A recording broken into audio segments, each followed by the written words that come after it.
자, 수열의 합을 가지고 일반항을 구하는 문제인데요. 일반적으로 이제 n항까지의 합에서 그 직전항까지의 합을 빼면 an이 나오니까 이렇게 이제 많이들 풀지요. 그런데 유독 sn이 2차식인 경우가 문제에 많이 등장합니다.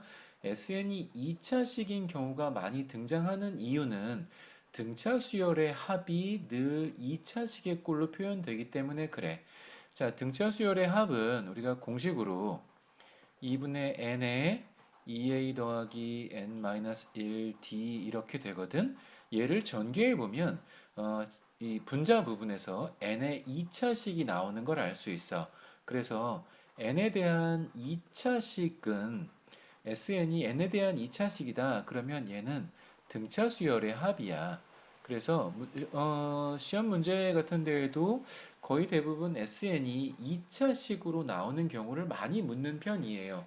그래서 이렇게 sn이 2차식으로 표현된 경우에 물론 일반항을 구할 때는 sn에서 sn-1을 빼니까 마이너스 3n제곱 더하기 4n에서 n-1을 집어넣은 마이너스 3의 n-1의 제곱 더하기 4의 n-1 이거를 이제 전개하면 알 수 있어. 근데 전개해서 빼고 하는 과정이 귀찮으니까 이걸 미분해서 조금 더 쉽게 알 수 있도록 하는 공식이 이제 만들어져 있지. 그래서 n에 대한 2차식인 경우에 수열의 합이 n에 대한 2차식인 경우엔 an은 일단 미분을 하세요. 미분하면 제가 마이너스 6n 더하기 4만 남고요. 그리고 최고차항의 개수를 한번 빼는 거야. 최고차항의 개수를 한번 빼면 마이너스 6n 더하기 7이 돼서 얘가 일반항이 되지. 그래서 얘가 일반항을 이렇게 구할 수 있고, 이걸 가지고 이제 문제를 풀 수 있는데, 여기서 추가로 질문 하나 하는 게, 만약에 그럼 sn이 마이너스 3n제곱 더하기 4n인 수열이 있고 또 다른 어떤 수열은 마이너스 3n제곱 더하기 4n 더하기 1인 수열이 있으면 그 두 수열의 일반항은 같은 건가요? 라는 질문을 하면 자, 일단 an을 구해보자고. an은 미분을 하면 마이너스 6n 더하기 4에서 마3을 빼니까 얘 마이너스 6n 더하기 7이고 얘도 미분하면 마이너스 6n 아까랑 똑같이 1은 어차피 미분할 때 사라지는 거니까 더하기 7이 돼. 그러면 수열의 합은 다른데 일반항이 같게 나오는 조금 이상한 결과가 나오게 되는데 여기서 주의해야 할 점은 자, 여기서 주의해야 할 점은 이 수열의 차로 일반항을 뽑을 때에는 A1을 별도로 고려해야 되는 경우가 있어. 자, A1은 항상 S1과 같으니까 항이 하나 있을 때는 그 항을 하나 더하는 거랑 같으니까 A1을 이 식에서 구해보면 마이너스 3 더하기 4에서 얘는 1이야. 근데 여기다가 이 일반항을 가지고 A1을 구해보면 1이 되거든. 그래서 이 일반항은 그냥 n이 1일 때도 2일 때도 3일 때도 통용되는 전체적인 일반항이야.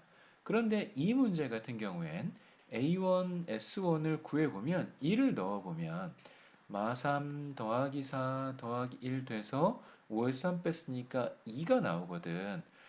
이 식을 가지고 A1을 구해보면 2가 안 나온단 말이야. 근데 실제 A1은 2인 거지. 그래서 이 SN이 이렇게 주어졌을 경우에 일반항을 쓰세요. 그러면 A1은 2이고요.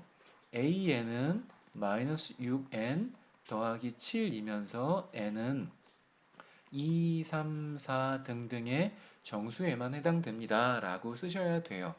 자, 그러면 여기서 의문이 어떤 경우에는 an을 하나의 식으로 표현할 수 있고 어떤 경우엔 an이 두 개의 식으로 표현되어야만 하나요?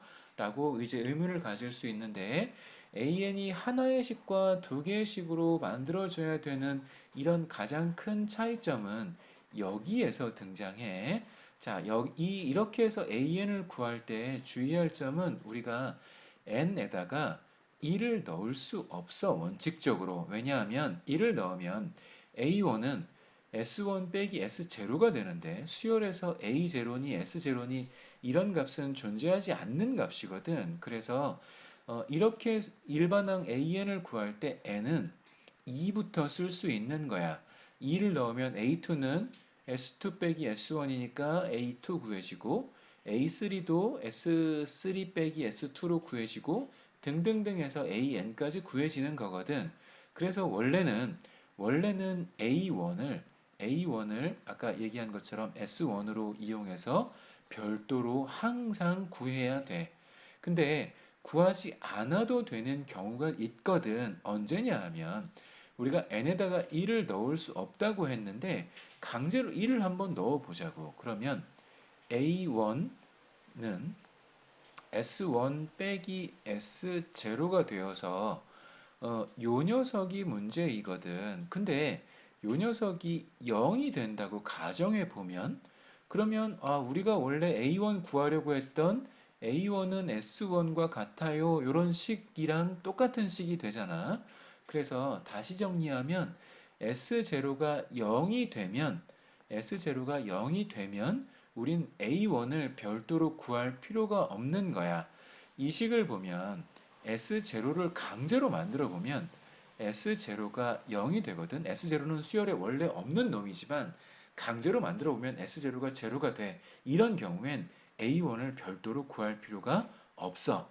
그렇지만 이런 경우에 S0를 강제로 만들어 보면 S0는 얘 0, 0, 1이거든. 얘 0이 아니잖아. 그러면 그런 경우엔 A1을 반드시 별도로 구해야 돼요.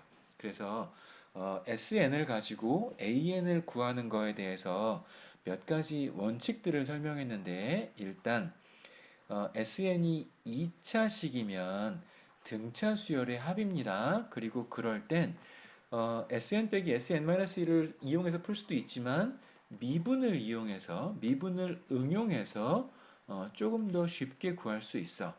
그렇게 일반항을 구할 때 주의하실 점은 어떤 특별한 케이스에는 A1을 별도로 구해야 되는 경우가 있는데 언제냐 하면 S0가 1이 아닌 경우에는 S0가 0이 아닌 경우에는 A1을 구해야 하고요. S0가 0이 되면 A1을 따로 구할 필요 없이 식 하나로 모든 것을 끝낼 수 있습니다. 그래서 어떤 학생이 질문했던 거에 대해서 결론적으로 다시 말씀을 드리면 SN이 이렇게 주어지고 이렇게 주어지는 두 수열이 있으면 그 수열의 일반항은 같은 건가요? 라는 질문을 했는데 일반항 식이 같고요. 다만 얘는 A1이 1부터 시작하는 수열이 되고요. 얘는 A1이 2부터 시작하게 되어서 일반항 식은 같지만 출발점이 달라지고 실제로 출발점이 달라지니까 A2, A3 값들도 다 달라지겠죠. 그래서 일반항이 비슷한 듯 조금 다른 결과를 나타내게 됩니다. 꼭 한번 복습해 보시기 바랍니다.